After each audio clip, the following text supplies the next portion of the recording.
We're talking with Lyle Haynes, Redevelopment Director for the City of Big Bear Lake, about the future of redevelopment in the community. Lyle, California's new state budget calls for either the elimination or restructuring of redevelopment agencies. What impact would elimination mean to the City of Big Bear Lake?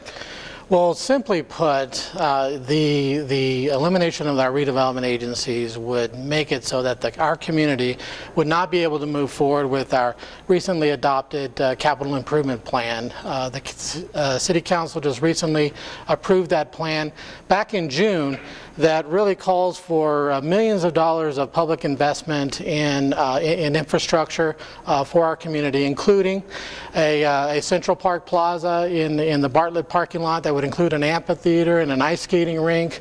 We want to try to assist Bear Valley Electric in doing some utility undergrounding along the Big Bear Boulevard. We want to do some significant street intersection improvements to help the traffic flow at Big Bear Boulevard and Starvation Flats Road.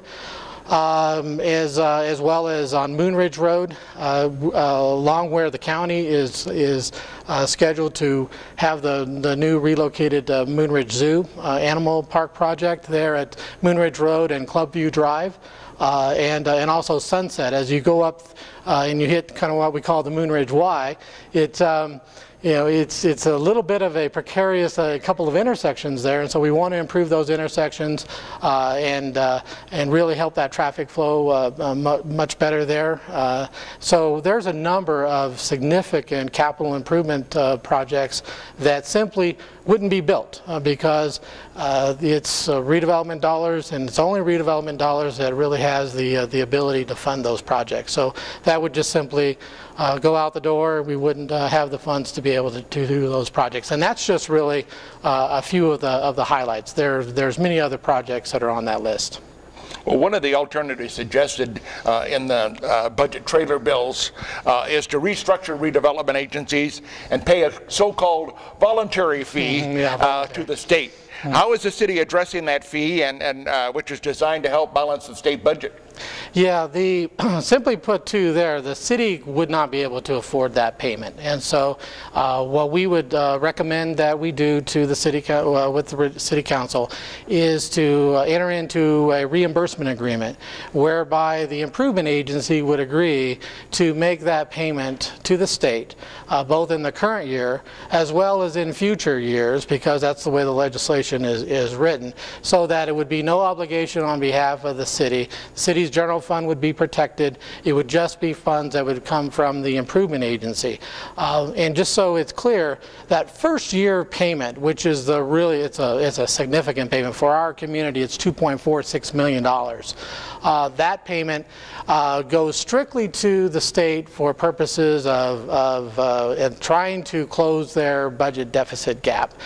In the future years, there is an additional payment that would be required and to us it's approximately $600,000 a year that, again, the agency would pay on behalf of the city.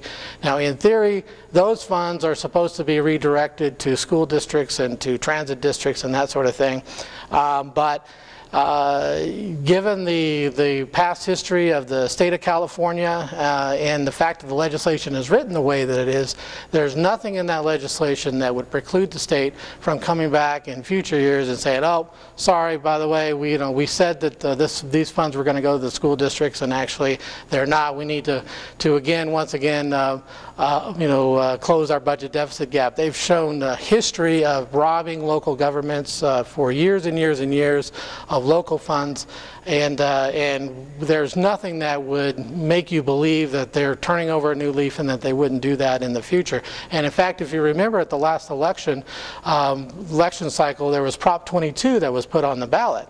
And Californians voted overwhelmingly against the state taking redevelopment funds and state local funds. It was like 61% of Californians had voted in favor of not allowing the state to do that, and yet what do? They turn them back around and they adopt this legislation. So it really is unfortunately a battle that's going on between local governments and the state government. The League of California Cities and the California Redevelopment Association have announced plans to possibly sue the state of California to block the action on constitutional grounds. Right. What role do you see the city of Big Bear Lake having in that lawsuit? Well, we're not going to have a direct role. We obviously are members of the Redevelopment Association. We're obviously members of the League of California Cities. One of the constitutional grounds is what I had mentioned earlier about Prop 22. There are many, many others.